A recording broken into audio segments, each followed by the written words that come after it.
Magandang gabi mga kaibigan, mga kababayan at mga kapatid. Nabasa po natin sa balita na ito pong makabayan na representative na si Arlene Brusas ng Gabriela ay galit na galit po sa isang vlogger ng pangalan yata ay Nenyo Barsaga sapagkat di umano siya ay nabastos, napahiya at niyurakan daw ang kanyang dignidad bilang babae. Kaya ayon sa kanya, siya po ay didemanda ng libelo laban sa nasabing vlogger na si Nenyo Barsaga. Ano po ang masasabi natin dito sa balitang ito? Well, napakakapal po ng mukha ng Gabriela representative na ito. Mayroon pa pala siyang dignidad na kanyang sinasabi. Samantalang yung kanilang ginagawa na pagsira sa kinabukasan ng mga kabataan na kanilang nire-recruit upang maging NPA ay malaki pong kasiraan, hindi lang sa dignidad, bagkus sa buhay mismo ng mga kabataan na kanila pong nare-recruit. Ito pong Arlene Brusas na ito.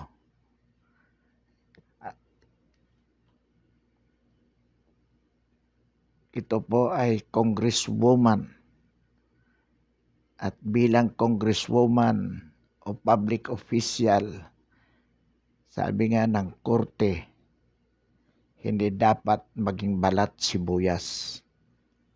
Lalo na po ang kinatawan na ito. Sapagkat una po, totoo naman na kung makapanira ito laban sa ating Pangulo, ay masahol pa na akala mo halos hubaran na ng dignidad ang ating Pangulo. Pero nang siya ang atakihin ng vlogger na ito, galit na galit po siya at bilang panghaharas sa nabanggit na vlogger, kanya daw po sasampahan ng kaso. Ganyan po kadoblikara itong mga CPP, NPA, NDF, lalo na po itong mga Makabayan Black. Doblikara po sapagkat kung sila ang magsalita, wala silang pakundangan laban sa ating Pangulo at laban sa kanino mang gusto nilang atakihin. Ngunit pag sila na po ang inaatake, akala mo mga taong mayroong dignidad na ipinaglalaban, gayong ang kanilang buhay ay punong-puno ng panlilinlang, punong-puno ng kasinungalingan. At ang masama po dito, yung kanilang ginagawa na sirain ang maraming buhay ng kababaihan, ng kabataan upang ma-recruit o sa pamamagitan ng pagre-recruit sa mga kabataang ito na maging NPA na ang tanging layunin ay pabagsakin ang ating pamahalaan. Katunayan po, itong CPP, NPA, NDF ay naideklara na po ito na isang pambansang teroristang organisasyon. Ngunit patuloy na isinusulong ng mga Bakabayan Black sa Kongreso, partikular po itong Arlene Brusas na ito na kinatawan ng Gabriela Party List. Kaya ito po masasabi natin sa iyo, masyado kang doblikara, Brusas. Yang ginagawa mo labang kay Nino Barsaga na tinatakot mo siya na kasuhan ng libelo, yan po ay panghaharas. Pero gawin mo. Karapatan mo yan. Pero ito lang ang masasabi natin.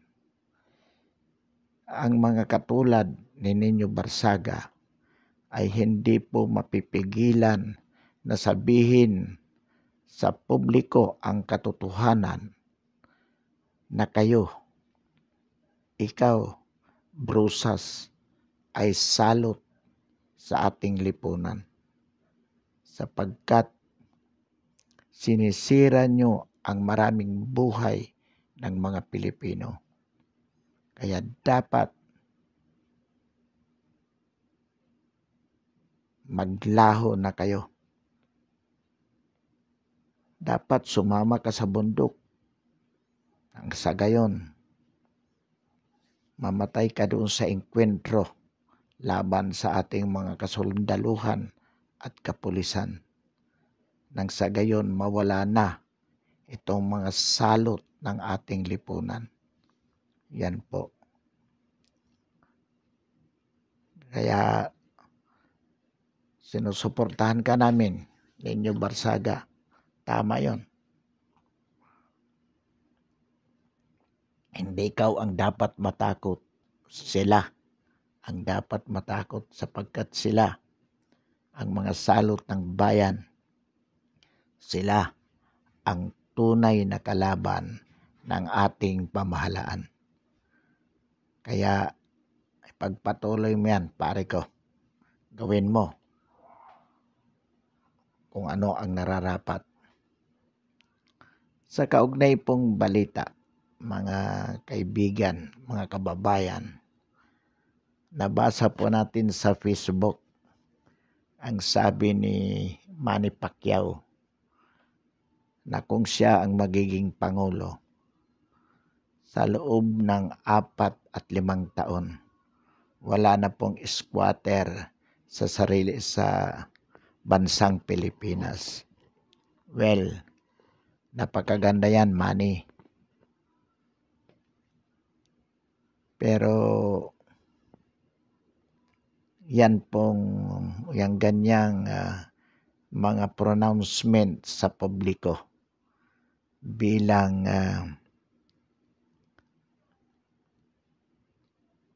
pambibili ng boto ng sambayanan ay napakababaw po yan. Nagpapakita lamang kung gaano kababaw ang iyong pangunawa sa ganitong problema ng sambayanang Pilipino. Na ang sa tingin mo, kaya mong mabili ang mga boto sa pamamagitan ng pagbibigay pangako na bibigyan mo sila ng bahay. Hindi na sila magiging squatter sa sariling bayan. Lahat po ay pwedeng mangarap at napakagandang pangarap yan. Ang problema, malayo yan sa katotohanan. Manny, bakit? Hindi ganon kadali ang problema ng pabahay sa Pilipinas. Hindi yan simple nabibigyan mo ng bahay, tapos na dahil mayroon kang pera. Hindi. In the first place, bilang Pangulo, marami kang titingnan na mga bagay at kung alin sa mga problemang ito ang prioridad. Bilang Pangulo, alam mo ang limitasyon ng ating resources, ng ating pera.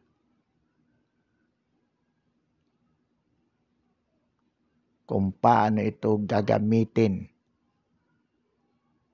at gagastahin ayon sa mga prioridad ng isang masinop, isang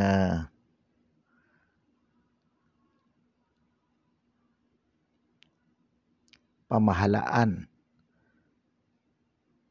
na ang tinitingnan hindi lamang ang pang-araw-araw na problema, bagkus ang napakalayong hinaharap. The future in terms of anticipation for progress and development. Iyan ang katangian ng isang Pangulo na may kakayahan, may katalinuhan, sapagkat bagamat totoo na problemang malaki itong squatter sa ating bayan, but it is but one of the many problems at mas marami pang mas mabigat na problema kaysa problemang pagpabahay na dapat pag-ukulan ang isang Pangulo. Kaya yung sinasabi mo na sa loob ng 4 at 5 hanggang 5 taon, wala nang squatter sa Pilipinas kapag ikaw ang naging Pangulo, inuulit po natin, nagpapakita lamang yan na limitado pa ang iyong pagkaunawa sa mga problema ng sambayanan. Ibig po sabihin, hindi ka pa hinog, hindi pa ito ang panahon mo upang maging Pangulo, kung sakali man maging kung Pangulo ka nga. You need more time to study, to understand not only the foreign policy, but specifically the economic policies of the country for 6 years as President. Sinasabi nga natin, dapat mas malayo ng hindi lamang 6 na taon. It should be 20 years long to go or 50 years long to go ang pananaw mo. Ang gagawin mo ngayon, dapat mayroong basihan na itong ginagawa mo ngayon ay magiging kapaki-pakinabang 20 taon, 50 taon o higit pa na darating. Iyan ang malayong pananaw. Iyon ang kailangan natin na utak ng isang Pangulo. and of course at the same time solving the current problems, mga problema sa kasalukuyan na dapat o na nangangailangan ng madali ang pagtugon. Yan ang kailangan sa isang Pangulo. Kaya Manny Pacquiao, we have nothing against you except to tell you that huwag kang magmadali. Definitely 2022 is not yet your time. Hindi pa panahon para sa iyo. Sa kaugnay pong balita pa rin, mga kababayan, mga kaibigan, hindi lang minsan na narinig natin ito mula mismo sa bibig ng Vice Presidente. Ang sabi niya, dapat aralin, dapat tingnan kung bakit ang mga Pilipino ay masyadong attractive sa paraan ng pamumuno ng ating Pangulo. Kung saan kanyang inaamin na ang leadership ng ating Pangulo as a president for more than 5 years ay gustong-gusto pa rin ng sambayan ng Pilipino, as proven by his high popularity and very high approval rating. Kaya ang sabi ni Leni Robredo, dapat aralin, dapat tingnan, kasi nagtataka siya kung bakit attractive dito. Kumbaga, gustong-gusto ng sambayan ng Pilipino. Well, madam, sapagkat ang karamihan sa ating mga kababayan, lalo na po ang masa, kanila pong nakikita ang katapatan at kakayahan ng ating Pangulo bilang isang epektibo, tapat at makamasang leader. Ito ang katangian ng ating Pangulo. Ginagawa niya ang lahat para sa kapakanan ng sambayanan at nakikita ng bayan ang resulta ng kanyang mga ginagawa. The President is top achiever. Marami siyang accomplishment. At ito ay nakikita ng higit na nakararaming sambayanan o mamamayan sa kabila ng paninira, sa kabila ng mga kritisismo, sa kabila ng mga negatibong akusasyon laban sa kanya, lalong-lalo na mula sa iyong katauhan as Vice President. In fact, Madam BP, dahil sa iyong mga kritisismo sa ating Pangulo, dahil sa inyong paninira sa ating Pangulo, ikaw ay laging kulilat sa survey.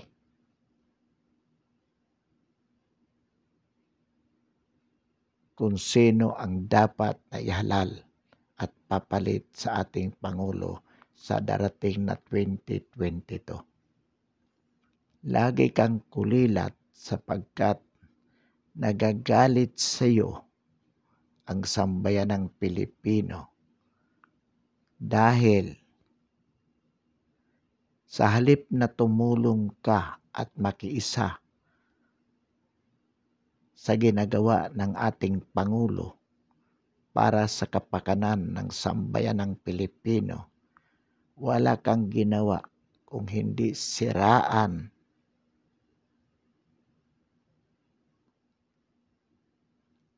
atakihin ang ating Pangulo. Nagtataka ka kasi hindi mo nakikita o kaya ikaw ay nagbubulag-bulagan sa mga magagandang bagay na mula pa noon hanggang ngayon ay patuloy na ginagawa ng ating Pangulo. At ang nais sanang makita sa iyo ng sambayanang Pilipino bilang pangalawang Pangulo ay mahigpit na pakikipagtulungan, mahigpit na pakikiisa sa mga programa at aktibidades na ginagawa ng ating Pangulo.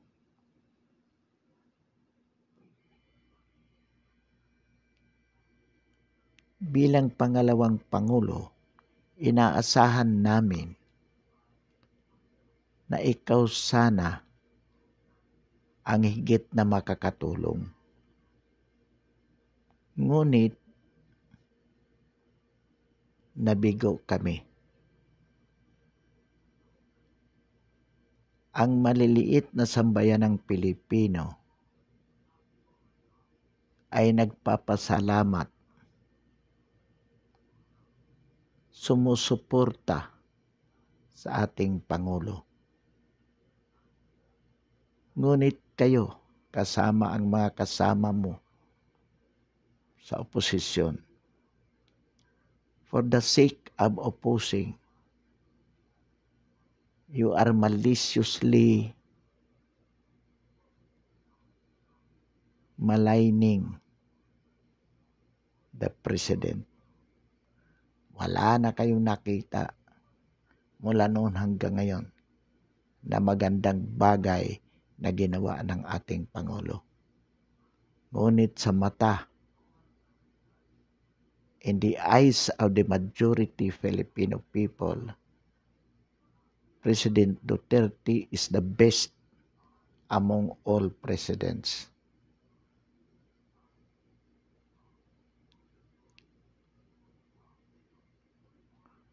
We all agree with what he has been doing.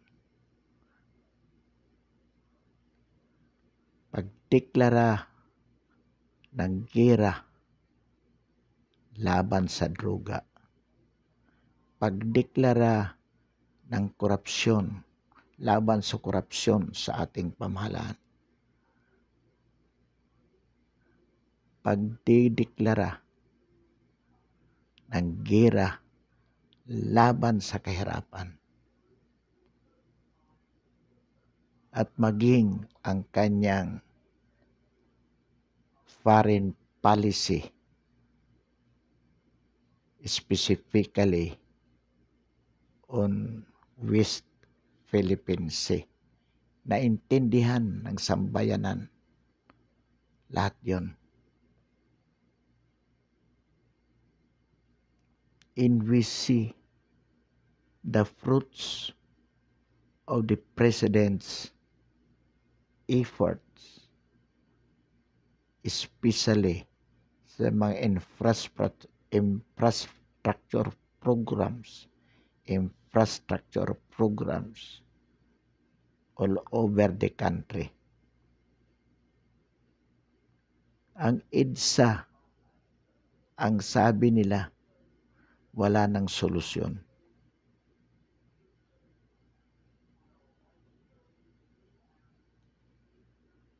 From the traffic problem, wala nang solusyon. But with President Duterte, everybody agrees that indeed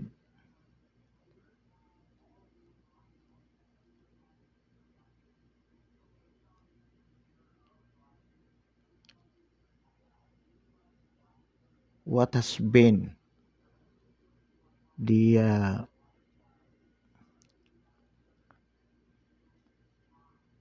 problem, the incessant problem, traffic problem at EDSA ay nalutas po. Nobody can deny it. Nalutas ang problema ng trapiko sa EDSA na akala noon ay wala ng katapusan.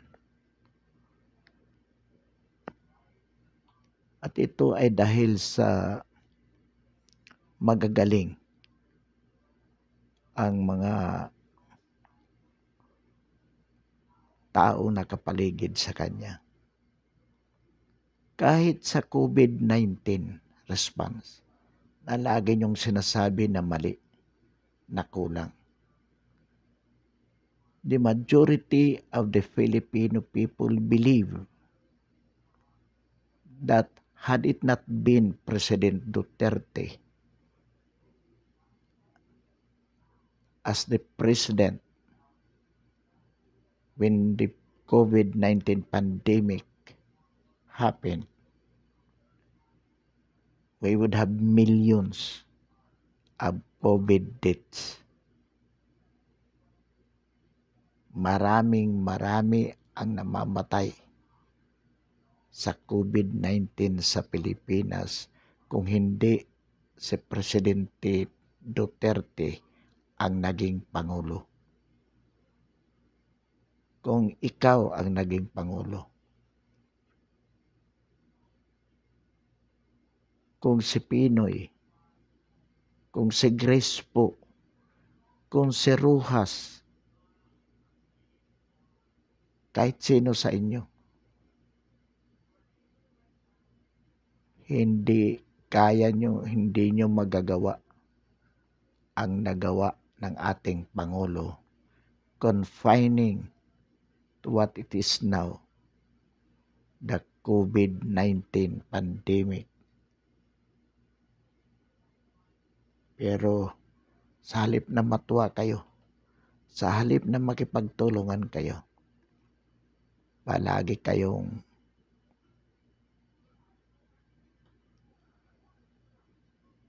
nakakriticize sa kanyang administrasyon. Lalo na ikaw, Madam President. Mayabang ka. Kitang-kita naman na mula sa iyong ginagawa at sa iyong sinasabi, wala ka namang kakayahan para tugunan ang ganitong mga problema. Pero napakayabang mo. Nabasa pa natin sa Facebook yung comment mo sa Davao. Nagbigay ka pa ng payo kung paano bumaba ang kaso sa Davao. Yan ay indirect insult to Inday Sara, the incumbent mayor, sapagkat pasaring mo yan, sapagkat alam mo na si Inday Sara ay maari mong maging kalaban sa pampanguluhan sa darating na 2022. Pero yung sinasabi mo yan na kunwari nagmamalasakit ka, na nagbibigay ka ng payo, yan ay nagpapakita lamang kung gaano ka kababaw na ang tingin mo hindi malalaman ng sambayan ng Pilipino ang iyong sugar-coated advice. But in fact, it is another way of telling the world na Sara, wala kang kakayahan na maging presidente. Yung COVID pandemic lang sa Davao City ay hindi mo mapigilan. Yan ang ibig mong sabihin.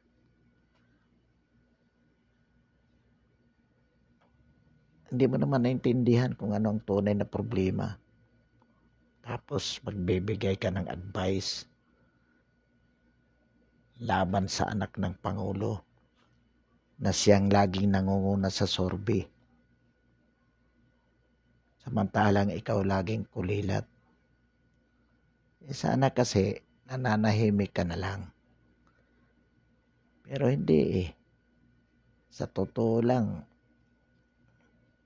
ayaw ka nang patulan ng mga komentator Kasi kawawa ka. Pero hindi Daldal ka ng daldal lang walang katuturan. Anong gagawin? Hindi natin mapigilan na hindi banggitin ang iyong mga pasaring na yan. Sapagkat kunwari napakaganda. Pero hindi Kitang-kita naman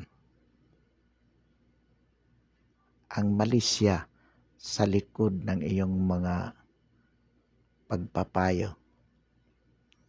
Katunayan, si Trillanes lang naman ang naniniwala na kaya mong talunin si Inday Sara Duterte Carpio sa 2022. Si Trillanes lang. At saka siguro, ang isang bayan, si Carpio. Pero, alam mo naman, kayo lang ni Trillanes ang natuwa na kayo ay napili bilang nominee ng isang bayan. Yung ibang napili ay nag-back out. Si Vilma Santos Recto ay nagalit pa. Ang sabi, huwag siyang idamay. Kasi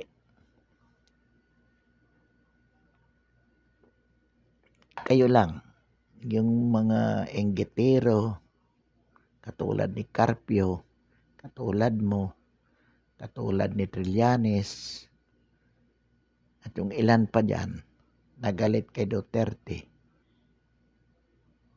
Ang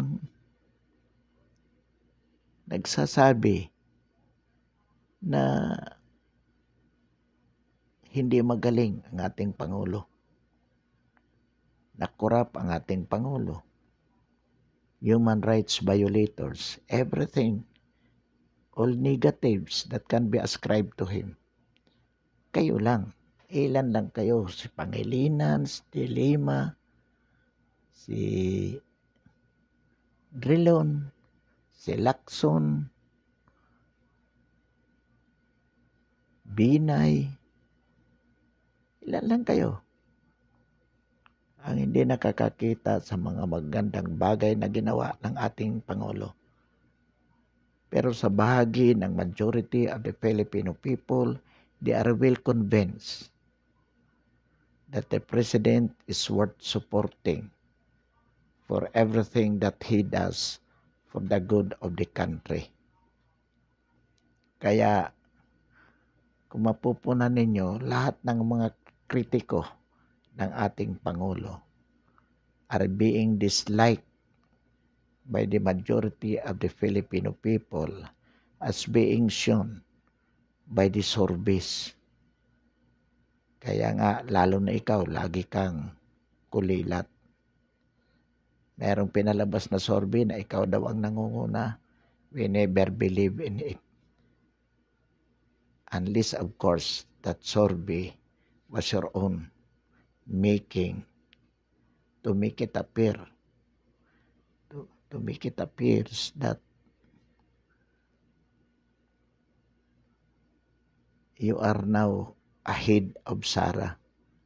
Pero hindi mo, kahit ang sarili mo, hindi mo maluloko. Katunayan, paulit-ulit mong sinasabi, nagtataka ka kung bakit ang mamamayan ay very much attractive sa ganitong liderato ng ating Pangulo. Ikaw mismo ang nagsabi niyan.